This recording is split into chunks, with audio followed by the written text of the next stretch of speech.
ಎಲ್ರಿಗೂ ನಮಸ್ಕಾರ. ಇವತ್ತಿನ ನನ್ನ ಟಾಪಿಕ್ ಪ್ರೀಟರ್ಮ್ ಡೆಲಿವರಿ ಆದರೆ ಏನೆಲ್ಲ ಕಾಂಪ್ಲಿಕೇಶನ್ಸ್ ಆಗುತ್ತೆ ಅನ್ನೋದು ಇವತ್ತಿನ ವೀಡಿಯೋ. ಮಗುವಿಗೆ ಏನೆಲ್ಲ ಪ್ರಾಬ್ಲಮ್ ಆಗುತ್ತೆ ಅನ್ನೋದು ಇವತ್ತಿನ ವೀಡಿಯೋ. ಹಿಂದಿನ ವೀಡಿಯೋದಲ್ಲಿ ಪ್ರೀಟರ್ಮ್ ಡೆಲಿವರಿ ಆಯಿತು ಆಗೋದಕ್ಕೆ ಏನೆಲ್ಲ ಕಾರಣ ಅನ್ನೋದನ್ನು ಮಾತಾಡಿದ್ದೀವಿ.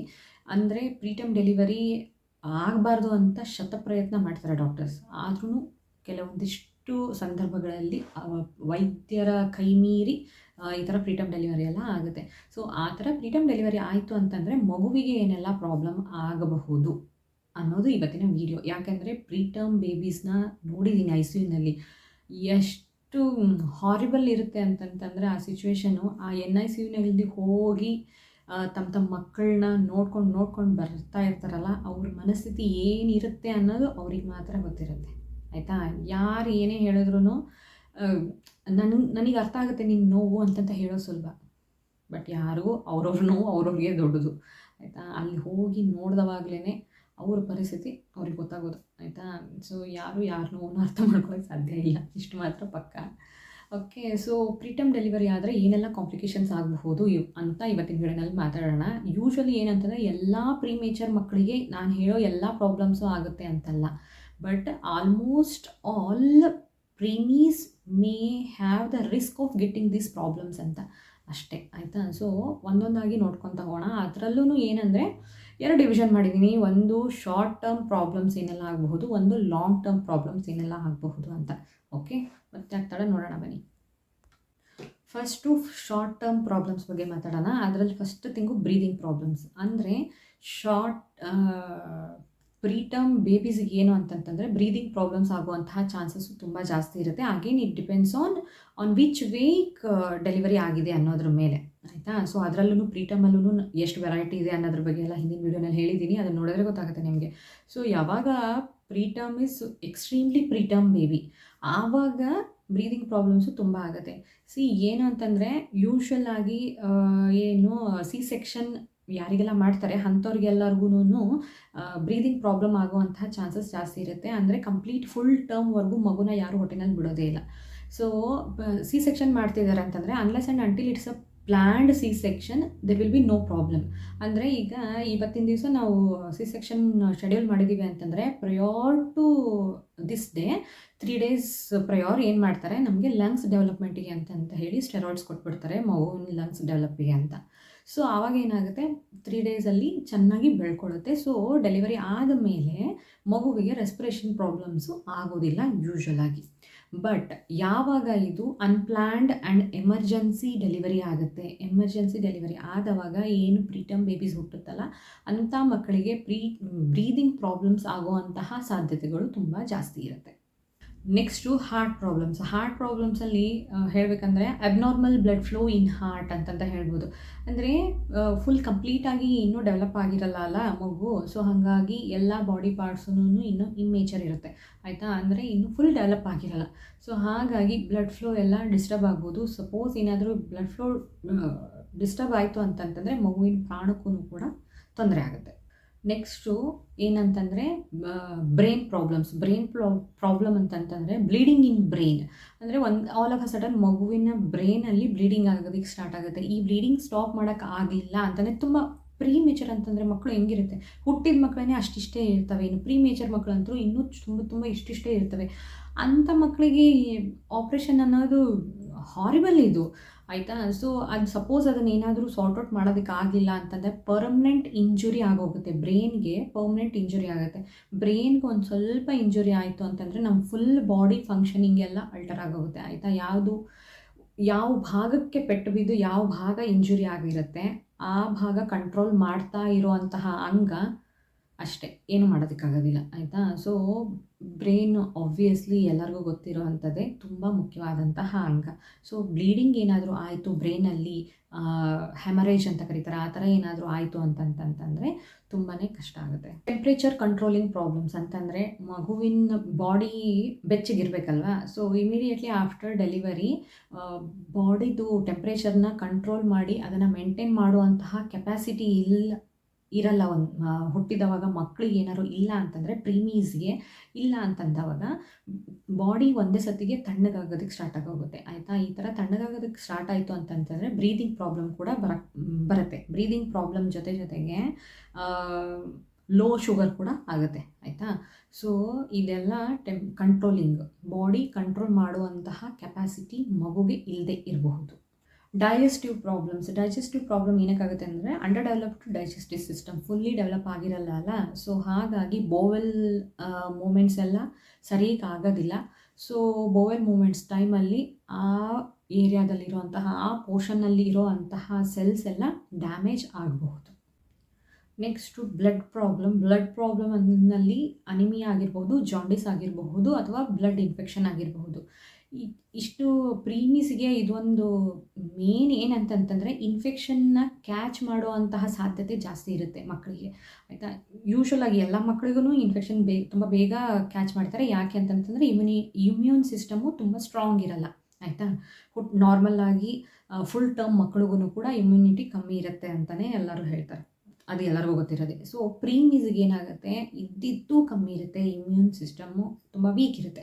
ಸೊ ಹಾಗಾಗಿ ಎಲ್ಲ ಬಾಡಿ ಪಾರ್ಟಲ್ಲಿ ಏನೇನು ಪಾರ್ಟ್ಸ್ ಇದೆ ಎಲ್ಲ ಪಾರ್ಟ್ಗೂ ಇನ್ಫೆಕ್ಷನ್ ಕ್ಯಾಚ್ ಮಾಡುವಂತಹ ಸಾಧ್ಯತೆಗಳು ಜಾಸ್ತಿ ಇರುತ್ತೆ. ಈವನ್ ಬ್ಲಡ್ಗೂ ಕೂಡ ಬ್ಲಡ್ ಇನ್ಫೆಕ್ಷನ್ ಆಗಬಹುದು, ಅನಿಮಿಯಾ ಆಗಬಹುದು, ಜಾಂಡಿಸ್ ಆಗ್ಬೋದು. ಜಾಂಡಿಸ್ ಅಂತೂ ಈಗ ತುಂಬ ಕಾಮನ್ನು, ಹುಟ್ಟಿದ ಮಕ್ಕಳಿಗೆ ಜಾಂಡಿಸ್ ಬರೋವಂಥದ್ದು. ಸೊ ಹಾಗಾಗಿ ಡೆಲಿವರಿ ಆದಮೇಲೆ ಅದನ್ನೆಲ್ಲ ಚೆಕ್ ಮಾಡ್ತಾರೆ. ಆ್ಯಂಡ್ ಒಂದು ಇದು ಇರುತ್ತಲ್ಲಪ್ಪ, ಫುಲ್ ಲೈಟಿನ ಕೆಳಗೆ ಮಲಗಿಸ್ತಾರೆ. ಅದಕ್ಕೇನಾದರೂ ಗೊತ್ತಿಲ್ಲ, ನನಗೆ ನೆನಪಾಗ್ತಿಲ್ಲ ಇವಾಗ. ಇದೇ ಮೆಮೊರಿ ಲಾಸು ಬಿಕಾಸ್ ಆಫ್ ಮಿರನ ಆಯಿತಾ. ಸೊ ಒಂದು ಲೈಟ್ ಇರುತ್ತೆ, ಲೈಟಿನ ಕೆಳಗಡೆ ಹಿಂಗೆ ಮಗುನ ಮಲಗಿಸಿರ್ತಾರೆ ಆಯಿತಾ. ಸೊ ಅದೆಲ್ಲ ಮಾಡ್ತಾರೆ. ಸೊ ಅನಿಮಿಯಾ ಆಗ್ಬೋದು. ಅನಿಮಿಯಾ ಅಂದ್ರಂತೂ ಲೋ ಬ್ಲಡ್, ಅದೆಲ್ಲರಿಗೂ ಗೊತ್ತಿರೋದೆ. ಸೊ ಬ್ಲಡ್ ಕಮ್ಮಿ ಇರಬಹುದು, ಜಾಂಡಿಸ್ ಆಗಬಹುದು, ಬ್ಲಡ್ ಇನ್ಫೆಕ್ಷನ್ ಕೂಡ ಆಗಬಹುದು. ಮೆಟಬಾಲಿಸಮ್ ಪ್ರಾಬ್ಲಮ್ಸ್ ಅಂತಂದರೆ ಟರ್ನಿಂಗ್ ಫುಡ್ ಇಂಟು ಎನರ್ಜಿ. ಆ ಕೆಪಾಸಿಟಿ ಇರಲ್ಲ ಮಗುವಿಗೆ. ಏನು ಫುಡ್ ಏನೇನು ತೊಗೊಳುತ್ತೆ ಅಂದರೆ ಹಾಲೇ, ಆಬ್ವಿಯಸ್ಲಿ ಆ ಹಾಲನ್ನು ಎನರ್ಜಿಯಾಗಿ ಕನ್ವರ್ಟ್ ಮಾಡುವಂತಹ ಶಕ್ತಿ ಇರೋದಿಲ್ಲ ಮಗುವಿಗೆ. ಸೊ ಯಾವಾಗ ಅದು ಶಕ್ತಿಯಾಗಿ ಕನ್ವರ್ಟ್ ಆಗೋದಿಲ್ಲ ಆವಾಗ ಏನಾಗುತ್ತೆ, ವೀಕ್ನೆಸ್ ಆಯಿತಾ. ಸೊ ಮಗು ಗ್ರೋ ಆಗಲ್ಲ ಫಾಸ್ಟಾಗಿ. ಇಮ್ಯೂನ್ ಸಿಸ್ಟಮ್ ಪ್ರಾಬ್ಲಮ್ ನಾನು ಆಲ್ರೆಡಿ ಹೇಳಿದೆ. ಸೊ ಈ ಮಕ್ಕಳಿಗೆ ಏನು ಅಂತಂದರೆ ಇಮ್ಯೂನ್ ಸಿಸ್ಟಮು ತುಂಬಾ ವೀಕ್ ಇರುತ್ತೆ. So catching illness and catching infection so fast, ಅಂದರೆ ತುಂಬ ಬೇಗ ಇನ್ಫೆಕ್ಷನ್ನ ಕ್ಯಾಚ್ ಮಾಡುವಂತಹ ಸಾಧ್ಯತೆಗಳು ಜಾಸ್ತಿ ಇರುತ್ತೆ. ಸೊ ಇದರಿಂದ ಏನಾಗುತ್ತೆ, ಇನ್ಫೆಕ್ಷನ್ ತುಂಬ ಜಾಸ್ತಿ ಆಯಿತು ಅಂತಂತಂದರೆ ಲೈಫ್ ಥ್ರೆಟ್ನಿಂಗ್ ಆಲ್ಸೋ. ಸೊ ಹಾಗಾಗಿ ಮಗುನ ಎಷ್ಟು ಕೇರ್ಫುಲ್ಲಾಗಿ ನೋಡ್ಕೋಬೇಕು ಅಷ್ಟು ಕೇರ್ಫುಲ್ಲಾಗಿ ನೋಡ್ಕೋಬೇಕು. ನಾವು NICUನಲ್ಲಿ ಹೋಗಬೇಕು ಅಂತಂದರೆ ಫುಲ್ಲು ಟಾಪ್ ಟು ಬಾಟಮ್ ಎಲ್ಲನೂ ಕವರ್ ಮಾಡಿ, ಆಚೆಯಿಂದ ಯಾರು ಹೋಗ್ತಾರಲ್ಲ ಒಳಗಡೆಗೆ, ಅವರಿಂದ ಮಗುವಿಗೇನು ಯಾವುದೇ ರೀತಿಯಾದಂತಹ ಇನ್ಫೆಕ್ಷನ್ ಆಗದೇ ಇರೋ ಹಾಗೆ ತುಂಬ ಪ್ರಿಕಾಷನ್ಸ್ ತೊಗೊತಾರೆ ಅಲ್ಲಿ ಕೆಲಸ ಮಾಡೋರು ಆಯಿತಾ. ಏನೋ ಹೋಗ್ತಾ ಇದ್ದೀವಿ ಅಂತಂತಂದರೆ ಯಾವುದೋ ಒಂದು ಯುದ್ಧಕ್ಕೆ ಹೋಗ್ತಾ ಇದ್ದೀವಿ ಒಳಗಡೆಗೆ ಅನ್ನುವಂತಹ ಫೀಲಿಂಗ್ ಬಂದುಬಿಡುತ್ತಪ್ಪ. ಅಷ್ಟು ಕೇರ್ಫುಲ್ಲಾಗಿ ಇರ್ತಾರೆ ಆಯಿತಾ. ಇಷ್ಟು short term problems. So that ಒಂದು ಹಂತ ಆದಮೇಲೆ ಇವೆಲ್ಲ ಸಾರ್ಟ್ ಔಟ್ ಆಗೋಗುತ್ತೆ ಆಯಿತಾ. ಆರಾಮಾಗಿ ನಾರ್ಮಲಾಗಿ ಮಕ್ಕಳು ಬೆಳೆಯೋದಕ್ಕೆ ಸ್ಟಾರ್ಟ್ ಮಾಡ್ತಾರೆ. ಇವೆಲ್ಲ ಪ್ರಾಬ್ಲಮ್ಸು ರೋಲ್ ಔಟ್ ಆಗಿಬಿಡುತ್ತೆ. ಬಟ್ ಲಾಂಗ್ ಟರ್ಮ್ ಪ್ರಾಬ್ಲಮ್ಸ್ ಅಂತಂದರೆ, ಈ ಲಾಂಗ್ ಟರ್ಮ್ ಪ್ರಾಬ್ಲಮ್ಸಿಗೆ ಏನು ಅಂತಂದರೆ they need more attention, more time and more your presence ಆಯಿತಾ. ಸೊ ಈ ಲಾಂಗ್ ಟರ್ಮ್ ಪ್ರಾಬ್ಲಮ್ಸಲ್ಲಿ ಫಸ್ಟ್ ಒಂದು ಬರೋದೇ ಸೆರೆಬ್ರಲ್ ಪಾಲ್ಸಿ ಆಯಿತಾ. ಸೆರೆಬ್ರಲ್ ಪಾಲ್ಸಿಯಿಂದ ಏನೆಲ್ಲ ಆಗುತ್ತೆ ಅಂತಂದರೆ, ಪ್ರಾಬ್ಲಮ್ ವಿತ್ ಮೂಮೆಂಟ್, ಅಂದರೆ ಮೂಮೆಂಟ್ ಎಲ್ಲ ಮಾಡೋದಕ್ಕಾಗೋದಿಲ್ಲ, ಕೈ ಕಾಲು ಮೂಮೆಂಟ್ ಎಲ್ಲ ಇರೋದಿಲ್ಲ ಕೆಲವೊಂದಿಷ್ಟು ಮಕ್ಕಳಿಗೆ ಆಯಿತಾ. ಮಸಲ್ ಮೂಮೆಂಟ್ ಎಲ್ಲ ಇರೋದಿಲ್ಲ, ಪಾಶ್ಚರ್ ಇರೋದಿಲ್ಲ, ನಿಂತ್ಕೊಳ್ಳೋದಕ್ಕಾಗಲ್ಲ, ಒಂದು ಪಾಶ್ಚರಲ್ಲಿ ಮಲ್ಕೊಳ್ಳೋದಕ್ಕೆಲ್ಲ ಆಗಲ್ಲ, ಕೈ ಕಾಲೆಲ್ಲ ಆಡಿಸೋದಕ್ಕಾಗೋದಿಲ್ಲ, ಆ ಥರ ಆಗುತ್ತೆ. ಆ್ಯಂಡ್ ಇನ್ಫೆಕ್ಷನ್ ಆಗಿರ್ಬೋದು, due to infection and poor blood flow brain injury ಆಗುವಂತಹ ಸಾಧ್ಯತೆ ಜಾಸ್ತಿ ಇರುತ್ತೆ, ಮೆಂಟಲ್ ರಿಟಾರ್ಡೇಷನ್ ಆಗುವಂಥ ಸಾಧ್ಯತೆ ಎಲ್ಲ ಇರುತ್ತೆ ಆಯಿತಾ. ಇದೆಲ್ಲ long term problem. Next trouble in learning, ಅಂದರೆ ಮೈಲ್ ಸ್ಟೋನ್ಸ್ನ ರೀಚ್ ಮಾಡೋದು ಲ್ಯಾಕ್ ಆಗುತ್ತೆ. ಅಂದರೆ ಈಗ ಆಬ್ವಿಯಸ್ಲಿ ಒಂದು ಮಗುವಿಂದ ಒಂದು ಮಗು ಡಿಫ್ರೆಂಟಾಗೇ ಇರುತ್ತೆ, ಇದು ಯಾರೂ ಹೇಳೋಕ್ಕಾಗಲ್ಲ. ನನ್ನ ಮಗಳು ನಡೆಯೋದಕ್ಕೆ ಸ್ಟಾರ್ಟ್ ಮಾಡಿದ್ದೆ 1 ವರ್ಷ 5 ತಿಂಗಳು ಆಯಿತಾ. ಆಲ್ಮೋಸ್ಟ್ ಅಂದರೆ ಎಷ್ಟು, ಒಂದು 17-18ನೇ ತಿಂಗಳಿಗೆ ಅವಳು ನಡೆಯೋದಕ್ಕೆ ಸ್ಟಾರ್ಟ್ ಮಾಡಿದ್ದು. ಬಟ್ ನನ್ನ ತಮ್ಮನ ಮಗಳು 7 ತಿಂಗಳಿಂದನೇ ಅಂಬೆಗಾಲಿಟ್ಲು, 1 ವರ್ಷ ಅಲ್ಲ 10 ತಿಂಗಳು ಅನ್ನೋದಷ್ಟೇ ಅವಳು ನಡೆಯೋದಕ್ಕೆ ಸ್ಟಾರ್ಟ್ ಮಾಡಿದ್ದು. ಅವಳು ನಾರ್ಮಲೇ, ಇವಳು ನಾರ್ಮಲೇ ಆಯಿತಾ. ಸೊ ಇಟ್ ಕಂಪ್ಲೀಟ್ಲಿ ಡಿಫ್ರೆಂಟ್ ಆಗಿರುತ್ತೆ, ಇಲ್ಲ ಅಂತನಲ್ಲ. ಬಟ್ ಅಗೇನ್ ಪ್ರೀಮೀಸಿಗೆ ಏನು ಅಂತಂತಂದರೆ ಇದು ಸ್ವಲ್ಪ ಜಾಸ್ತಿ ಇರುತ್ತೆ. ಮೈಲ್ ಸ್ಟೋನ್ ಅಚೀವ್ ಮಾಡೋದು ಸ್ವಲ್ಪ ಹಿಂದಕ್ಕಿರ್ತಾರೆ, ಆಯಿತಾ. ತುಂಬ ಬೇಗ ಬೇಗ ಆಗೋದಿಲ್ಲ, ಒಂದು ಸ್ವಲ್ಪ ಲ್ಯಾಗ್ ಇರುತ್ತೆ. ಅವಾಗ ಏನಾಗುತ್ತೆ ಅಂತಂದರೆ, ಈಗ ನಮ್ಮ ಮನೆಗೆ ನಾನು ಹೇಳ್ತೀನಿ, ಅವಳಿಗೂ ಇವಳಿಗೂ 4 ತಿಂಗಳು ಡಿಫ್ರೆನ್ಸು. ಅವಳು ಅಂಬೆಗಾಲಿಟ್ಲು, ಫಸ್ಟು ಹೊಟ್ಟೆಯಿಂದ ತೆಕ್ಕಿದ್ಲು, ಅಂಬೆಗಾಲಿಟ್ಲು, ಕಾಲೂ ಬೇಗ ಬಂತು. ನನ್ನ ಮಗಳು ಅಂಬೆಗಾಲು ಇಡಲಿಲ್ಲ, ಹೊಟ್ಟೆಯಿಂದನೂ ತೆಗ್ಲಿಲ್ಲ, ಏನು ಮಾಡಿಲ್ಲ, ಸರಿಯಾಗಿ ನಿಂತ್ಕೊಂಡಿದ್ದೆ. ಆ ಟೈಮ್ ಎಷ್ಟು ಕ್ರೂಷಿಯಲ್ ಇರುತ್ತೆ ಗೊತ್ತಾ? ಎಷ್ಟು ಸ್ಟ್ರೆಸ್ ಆಗುತ್ತೆ ಅಂತಂದರೆ, ನನಗೆ ಇಷ್ಟು ವರ್ಷ ಆದಮೇಲೆ ಮಗು ಹುಟ್ಟಿದಾಳೆ ಅನ್ನೋ ಸಂತೋಷನೇ ಇಲ್ಲ. ಸತ್ಯವಾಗ್ಲೂ ಹೇಳ್ತೀನಿ, ಸಂತೋಷನೇ ಇಲ್ಲ. ಅವಳು ತನ್ನ ಕಾಲ ಮೇಲೆ ತಾನು ನಡೆಯೋದಕ್ಕೆ ಸ್ಟಾರ್ಟ್ ಮಾಡಿ ಅವಳ ಪಾಡಿಗಳು ಇಂಡಿಪೆಂಡೆಂಟಾಗಿ ನಡೀತಾಳೆ ಅನ್ನೋ ಹಾಗೆ ಆಗೋವರೆಗೂ ನಾನಾಗಿರಲಿಲ್ಲ ಅಂತಂತ ಹೇಳಿದ್ರೂ ಅತಿಶಯೋಕ್ತಿ ಅನಿಸಲ್ಲ, ಆಯಿತಾ. ಯಾಕಂತಂದರೆ ಅಷ್ಟು ಮನಸ್ಸಲ್ಲಿ ತಲೆಯಲ್ಲಿ ಅದೇ ಓಡ್ತಾ ಇರ್ತೈತೆ ಯಾವಾಗ, ಯಾಕೆ ನನ್ನ ಮಗು ಓಡ್ತಾ ಇಲ್ಲ, ಯಾಕೆ ನನ್ನ ಮಗಳಿಗೆ ನಡೀತಾ ಇಲ್ಲ, ಯಾಕೆ ಅದಕ್ಕೆ ಮಲಗಿಸಿದ್ರೆ 12 ತಿಂಗಳು 1 ವರ್ಷ ಆಗಿದೆ, ಮಲಗಿಸಿದ್ರೆ ಮಲಗಿಸೇ ಇರ್ತಿದ್ಲು, ಬೋರ್ಲು ಬೀಳ್ತಿದ್ಲೆ ಹೊರತು ಮಲ್ಕೊಂಡಿರೋ ಪೋಸ್ಚರಿಂದ ಎದ್ದು ಕೂತ್ಕೊಳ್ಳೋಕೆ ಬರ್ತಿರ್ಲಿಲ್ಲ ಅವಳಿಗೆ. ಹೆಂಗಾಗ್ಬೋದು ಅಂತ ಯೋಚನೆ ಮಾಡಿ, ಏನಾಗಿದೆ, ಯಾಕೆ ಹಿಂಗೆ ಮಾಡ್ತಾ ಇದೆ. ಆಮೇಲೆ ಹತ್ತಿರದವರಲ್ಲಿ ಯಾರಿಗಾದ್ರೂ ಸೇಮ್ ಏಜ್ ಗ್ರೂಪಿನ ಮಗು ಇತ್ತು ಅಂತಂದವಾಗ ಆ ಕಂಪ್ಯಾರಿಸನ್ ಜಾಸ್ತಿ ಇರುತ್ತೆ. ಆ ಕಂಪ್ಯಾರಿಸನಿಂದ ನಮ್ಮ ತಲೆ ಏನೇನೇನೇನೋ ಯೋಚನೆ ಮಾಡೋದಕ್ಕೆ ಸ್ಟಾರ್ಟ್ ಮಾಡುತ್ತೆ, ಆಯಿತಾ. ಸೊ ಈ ಮೈಲ್ ಸ್ಟೋನ್ ರೀಚ್ ಆಗೋದು ಸ್ವಲ್ಪ ಸ್ಲೋ ಇರುತ್ತೆ, ಆಯಿತಾ. ತಲೆ ಕೆಡ್ಸ್ಕೊಳ್ಳೋಕೆ ಹೋಗ್ಬಾರ್ದು. Vision problems and hearing problems ಏನಂತಂದರೆ, ಕಣ್ಣಲ್ಲಿ ಕಿವಿನಲ್ಲಿ ಬ್ಲಡ್ ವೆಸಲ್ಸು ತುಂಬ ಚಿಕ್ಕದು ಬ್ಲಡ್ ವೆಸಲ್ಸ್ ಇರುತ್ತೆ. ಆ ಬ್ಲಡ್ ವೆಸಲ್ಸ್ ಎಲ್ಲ ನೀಟಾಗಿ ಗ್ರೋ ಆಗಿರಲ್ಲ, ಆಯಿತಾ. ತುಂಬ ಚೆನ್ನಾಗಿ ಗ್ರೋ ಆಗಿರಲ್ಲ. ಸೊ ಅದರಿಂದನೂ ಕೂಡ vision problems and hearing problems ಆಗಬಹುದು. ನೆಕ್ಸ್ಟು ಡೆಂಟಲ್ ಪ್ರಾಬ್ಲಮಲ್ಲಿ ಮೇಜರ್ ಏನಂತಂತಂದರೆ, ಯೂಶ್ವಲಾಗಿ ಎಷ್ಟು ಟೈಮಿಗೆ ಹಲ್ಲು ಬರಬೇಕು ಅದಕ್ಕಿಂತ ಜಾಸ್ತಿ ಟೈಮ್ ತೊಗೊಳುತ್ತೆ ನಿಮ್ಮ ಮಗುವಿಗೆ ಫಸ್ಟ್ ಹಲ್ಲು ಬರೋದಕ್ಕೇ, ಓಕೆ. ಸೊ ಯಾವಾಗ ಸ್ಟಾರ್ಟಿಂಗೇ ಸ್ಲೋ ಆಯಿತು ಅಂತಂದರೆ ಆಬ್ವಿಯಸ್ಲಿ ಅಲ್ಲಿಂದ ಕೌಂಟ್ ಆಗುತ್ತಲ್ಲ ಉಳಿದಿದ್ದೆಲ್ಲ ಹಲ್ಲು ಬರೋದಕ್ಕೆ. ಸೊ ಟೋಟಲಾಗಿ ಡೆಂಟಲ್ ಪ್ರಾಬ್ಲಮ್ಸಲ್ಲಿ ಹೊರಗಡೆದು ಟೀತ್ದು ಔಟರ್ ಕವರಿಂಗ್ ಎಲ್ಲ ಏನಿರುತ್ತೆ ಅದರದ್ದು ಏನಾದರೂ ಪ್ರಾಬ್ಲಮ್ಸ್ ಇರ್ಬೋದು, ಅಥವಾ ತುಂಬ ಸ್ಲೋ ಆಗಿ ಹಲ್ಲು ಬರೋದಕ್ಕೆ ಸ್ಟಾರ್ಟ್ ಆಗಬಹುದು, ವೀಕ್ ಆಗಿರಬಹುದು, ಹಲ್ಲು ವಸಡು ಎಲ್ಲ ವೀಕ್ ಆಗಿರಬಹುದು. ನೆಕ್ಸ್ಟು ಫೀಡಿಂಗ್ ಪ್ರಾಬ್ಲಮ್ಸ್ ಆಗಿರಬಹುದು ಆ್ಯಂಡ್ ಸ್ಲೋ ವೇಟ್ ಗೇನ್ ಆಗಿರಬಹುದು. ಏನಂತಂದರೆ ಇವೆರಡೂ ಇಂಟರ್ ರಿಲೇಟೆಡ್. ಮಗು ಚೆನ್ನಾಗಿ ತಿಂತಾ ಇಲ್ಲ ಅಂತಂದವಾಗ ಆಬ್ವಿಯಸ್ಲಿ ವೇಟ್ ಗೇನ್ ಕೂಡ ಸ್ಲೋ ಇರುತ್ತೆ, ಓಕೆ. ಸೊ ಇವೆರಡೂ ಇಂಟರ್ ರಿಲೇಟೆಡ್. ಸೊ ಅದ್ರ ಬಗ್ಗೆ ಯೋಚನೆ ಮಾಡಬೇಡಿ. ಎಲ್ಲ ಮಕ್ಳಿಗೂ ಫೀಡಿಂಗ್ ಪ್ರಾಬ್ಲಮ್ಸ್ ಇರುತ್ತೆ, ಆಯಿತಾ. ಇನಿಷಿಯಲಿ ತುಂಬ ಕಷ್ಟ. ಎಲ್ಲೋ ಒಂದೊಂದು ಮಕ್ಕಳು ಒಳ್ಳೆ ಗಾಡ್ ಗಿಫ್ಟ್ ಥರ ಚೆನ್ನಾಗಿ ಊಟ ಮಾಡಿಕೊಂಡು ಗುಂಡ್ಗುಂಡಿಗೆ ಹೆಲ್ದಿಯಾಗಿ ಇರ್ತವೆ. ಬಟ್ ಆಲ್ಮೋಸ್ಟ್ ಸುಮಾರಷ್ಟು ಮಕ್ಕಳಿಗೆ ಊಟ ಮಾಡಿಸೋದೇ ದೊಡ್ಡ ಪ್ರಾಬ್ಲಮ್ ಅನ್ನೋ ಥರನೇ ಇರುತ್ತೆ. ಸೊ ಯಾವಾಗ ಫೀಡಿಂಗ್ ಪ್ರಾಬ್ಲಮ್ಸ್ ಇರುತ್ತೆ ಆವಾಗ ಆಬ್ವಿಯಸ್ಲಿ ವೇಟ್ ಗೇನ್ ಕೂಡ ಸ್ವಲ್ಪ ಸ್ಲೋ ಆಗ್ತಾ ಇರುತ್ತೆ. ಸೊ ಎರಡೂ ರಿಲೇಟೆಡ್, ಡೋಂಟ್ ವರಿ. ನೆಕ್ಸ್ಟು ಪ್ರೀಮೀಸ್ಗೆ ಅಸ್ತಮಾ ಬರುವಂತಹ ಚಾನ್ಸಸ್ ಕೂಡ ತುಂಬ ಜಾಸ್ತಿ ಇರುತ್ತೆ, ಯೂಶ್ವಲಾಗಿ ಹೇಳ್ತಾರೆ. ಬಟ್ ಎಲ್ಲರಿಗೂ ಎಲ್ಲ ಪ್ರೀಮೀಸ್ಗೂ ಅಸ್ತಮಾ ಬರಲ್ಲ. ಆ್ಯಂಡ್ ಅಸ್ತಮಾ ಯಾರ್ಯಾರಿಗೆಲ್ಲ ಇದೆ ಅವರೆಲ್ಲ ಪ್ರೀಮೀಸ್ನೂ ಅಲ್ಲ, ಓಕೆ. ಸೊ ಬರುವಂತಹ ಸಾಧ್ಯತೆ ಇರುತ್ತೆ ಅಂತ ಅಷ್ಟೆ. ನೆಕ್ಸ್ಟು ADHD ಬರುವಂತಹ ಸಾಧ್ಯತೆ ಕೂಡ ತುಂಬ ಜಾಸ್ತಿ ಇರುತ್ತೆ. ಅಂದರೆ ಅಟೆನ್ಷನ್ ಡೆಫಿಷಿಯೇಟ್ ಹೈಪರ್ ಆ್ಯಕ್ಟಿವಿಟಿ ಡಿಸಾರ್ಡರ್ ಅಂದರೆ ಸೊ ADHD ಬರುವಂತಹ ಸಾಧ್ಯತೆ ಕೂಡ ಪ್ರೀಮೀಸ್ಗೆ ತುಂಬ ಜಾಸ್ತಿ ಇರುತ್ತೆ. Next problem with communication and social development and emotional development. ಅಂದರೆ ತನಗೆ ಮಗುವಿಗೆ ಏನು ಬೇಕು ಅನ್ನೋದನ್ನು ಕಮ್ಯುನಿಕೇಟ್ ಮಾಡೋದೂ ಕೂಡ ಪ್ರಾಬ್ಲಮ್ ಇರುತ್ತೆ. ಆ್ಯಂಡ್ ಸೋಷಿಯಲಿ ಮಿಂಗಲ್ ಆಗೋದು ಕೂಡ ಪ್ರಾಬ್ಲಮ್ ಇರುತ್ತೆ. ತುಂಬ ಬೇಗ ಆ್ಯಕ್ಸೆಪ್ಟ್ ಮಾಡ್ಕೊಳ್ಳೋದಿಲ್ಲ ಎನ್ವಿರಾನ್ಮೆಂಟ್ನ, ಬೇರೆ ಪರ್ಸನ್ನ ಆ್ಯಕ್ಸೆಪ್ಟ್ ಮಾಡ್ಕೊಳ್ಳೋದಿಲ್ಲ ಅಂತಂತ ಹೇಳ್ತಾರೆ. ಇದೆಲ್ಲ ಓವರಾಲ್ ಡೆವಲಪ್ಮೆಂಟಲ್ಲಿ ಬರುತ್ತೆ. ಇದು ಓವರಾಲ್ ಡೆವಲಪ್ಮೆಂಟಲ್ ಡಿಲೇಸ್ ಎಲ್ಲ ಇರುತ್ತೆ ಪ್ರೀಮೀಸ್ಗೆ ಅಂತಂತ ಹೇಳ್ತಾರೆ. ಬಟ್ ನಾನು ನನ್ನ ಮಗಳದ್ದು ಹೇಳ್ತೀನಿ, ನನ್ನ ಮಗಳು ಬೇರೆ ಎಲ್ಲರ ಜೊತೆಗೂ ಅಷ್ಟು ಬೇಗ ಮಿಂಗಲ್ ಆಗಲ್ಲ, ಅವ್ರ ಹತ್ರ ಹೋಗೋದಿಲ್ಲ, ಮಾತಾಡೋದಿಲ್ಲ. ಸೊ ನನ್ನ ಮಗಳೇನು ಪ್ರೀಮಿ ಅಲ್ವಾ. So it completely depends on environment, ನಿಮ್ಮ ಸರೌಂಡಿಂಗ್ಸ್ ಮೇಲೆ, ನಿಮ್ಮ ಫ್ಯಾಮಿಲಿ ಮೇಲೆ ಡಿಪೆಂಡ್ ಆಗುತ್ತೆ. ನಾನು, ನನ್ನ ಗಂಡ, ನನ್ನ ಮಗಳು 3 ಜನ ಇರೋದು.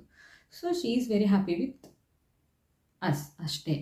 ಬೇರೆಯವ್ರ ಜೊತೆಗೆ ಯಾರ ಜೊತೆಗೂ ಕನೆಕ್ಷನ್ನೇ ಇಲ್ಲ ಅಂದವಾಗ ನಾನು ಎಕ್ಸ್ಪೆಕ್ಟ್ ಮಾಡೋದು ಕೂಡ ತಪ್ಪಾಗುತ್ತೆ ಅಲ್ವಾ? ಸೊ ಬೆಂಗಳೂರಂಥ ಊರಲ್ಲಿದ್ದು ಅಪಾರ್ಟ್ಮೆಂಟಲ್ಲಿ ಇದ್ರಿ ಅಂತಂತಂದರೆ ಆಬ್ವಿಯಸ್ಲಿ ಅದು ಆ ಅಪಾರ್ಟ್ಮೆಂಟಲ್ಲಿ ನಿಮ್ಮ ಮನೆಯಲ್ಲಿ ಎಷ್ಟಿರ್ತೀರ ಅಷ್ಟೇ.